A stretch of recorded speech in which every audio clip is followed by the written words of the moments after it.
Antes del nacimiento del Internet, la industria cinematográfica solía ser un lugar lleno de paz y prosperidad, pero todo eso cambió cuando la nación del Insider atacó.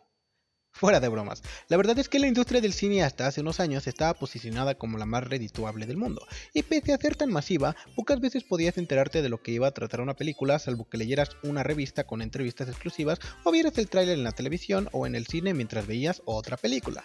Y aún en ese entonces, las películas ya se volvían un fenómeno, tales como Titanic, que con la inflación actual fácilmente superarían a Avatar o Avengers Endgame. Es decir, la gente quedaba tan maravillada en ese entonces que volvían a las salas de cine para revivir la experiencia varias veces. El problema vino cuando nació Internet, lo que en un principio era una herramienta que podía utilizarse como un medio para compartir información, reseñas o hasta los mismos trailers de las películas, se fue convirtiendo poco a poco en un caos.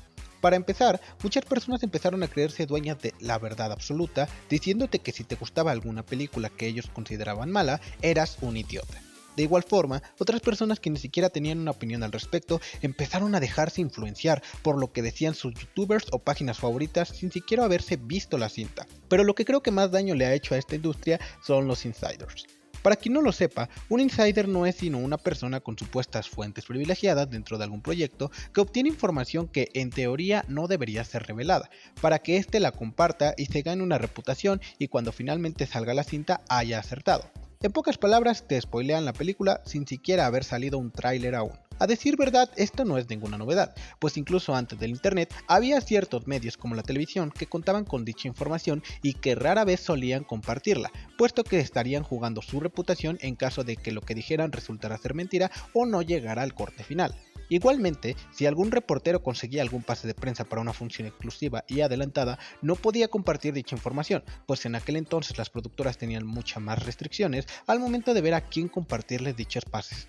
Entonces, por más información privilegiada que pudieras poseer en aquel momento, no te convenía compartirla, pues nadie te creería y podrías perder a dicho contacto. Sin embargo, con el nacimiento y evolución de redes como Facebook, Reddit, 4chan y Twitter, muchas de estas personas encontraron una forma de compartir la información de manera rápida, sin restricciones y además manteniendo un anonimato hasta cierto punto.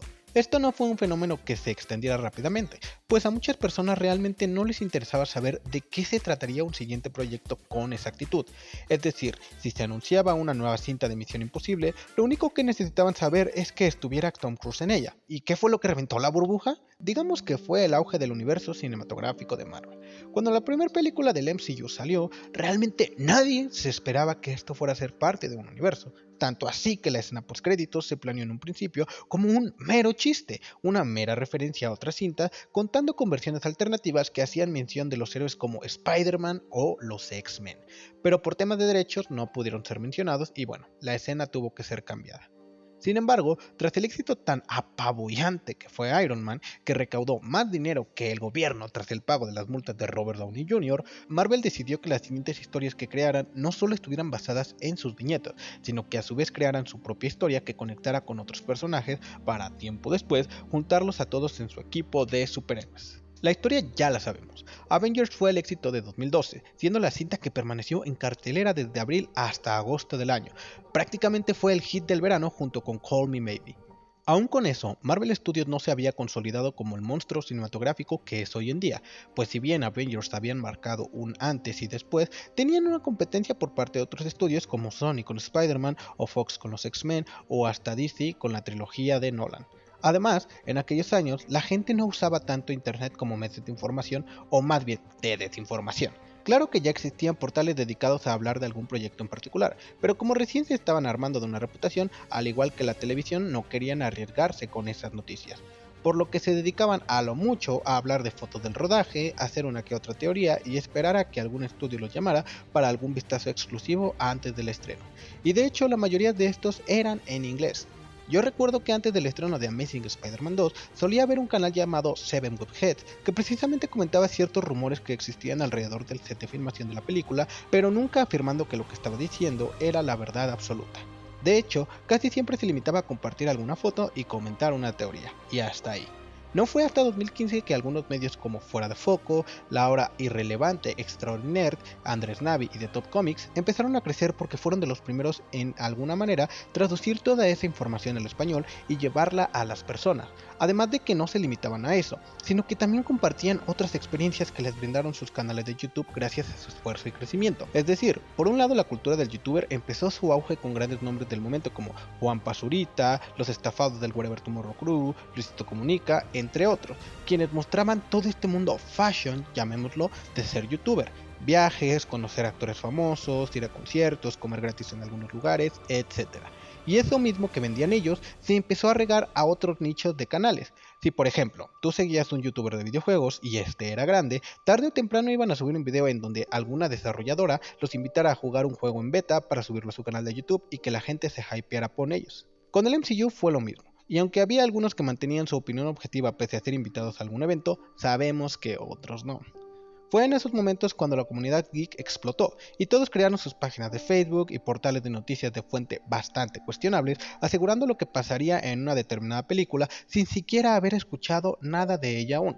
Noticias sobre una supuesta cinta de Iron Man 4, la primera cinta de Spider-Man en el MCU, rumores sobre Civil War y todo lo demás empezaron a inundar el internet, pero siento que la gente en ese momento estaba aún muy escéptica, pues muchas de estas páginas no contaban con un antecedente que respaldara que sus rumores fueran verdaderos, y esta plaga se pasó a YouTube, combinándose con videos con círculos rojos y flechas en sus miniaturas. En esos años, si no subías un video con estas miniaturas y un título tipo "Estos son los próximos lanzamientos de Marvel, la número 3 te sorprenderá", no tenías visita.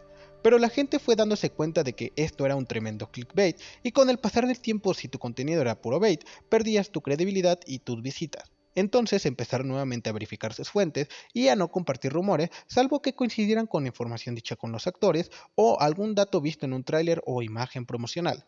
Y se vivió un tiempo, digamos, de paz en este sentido por a lo mucho 2 o 3 años, que diría que fue desde 2018 a 2021, donde tu máximo miedo era no ir al estreno y encontrarte con algún spoiler en internet, o que tus amigos con suerte que fueron a la función de medianoche te dijeran qué personaje se murió en Avengers Infinity War. Pero precisamente en 2020 todo el bait evolucionó a su forma final, el Insider. Verán, ese año fue bastante complicado.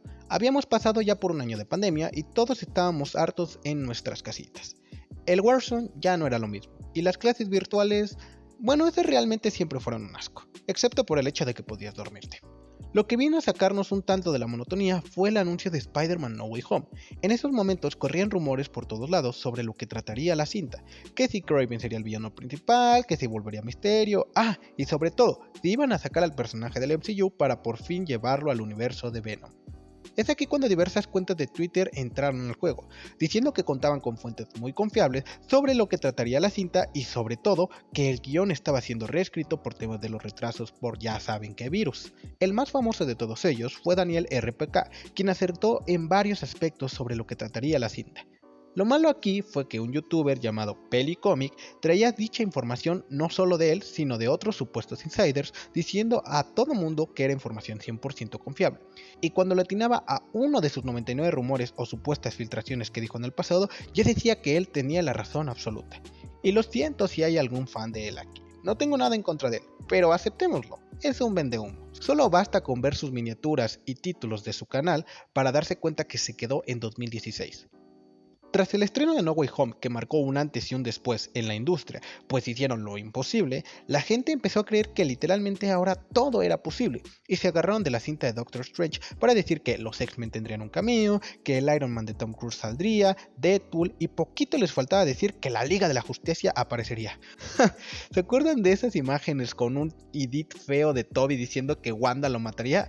¡Ay, qué buenos tiempos! Y bueno, ¿qué fue lo que pasó? La gente se decepcionó y tachó a la película de mala por no cumplir sus fantasías pedorras que ellos mismos se inventaron y que ni siquiera estaban respaldadas con información medianamente de confianza.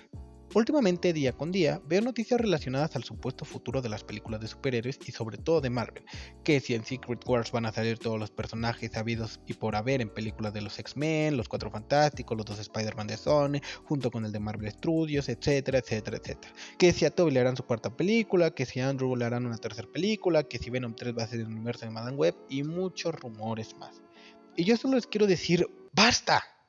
No saben cuánto daño le hacen a la comunidad con sus fake news, porque aunque no lo crean, sí es una fake news que diga que tal personaje tendrá aparición en una cinta que aún no está ni en proceso de preproducción. Si eres alguien con un poco de razonamiento, te pido que no compartas estas noticias. No permitamos que volvamos al 2016 con círculos rojos y flechas por todas partes. Por favor. Sin más que decir, se despide tu amigable vecino, Spider Henry.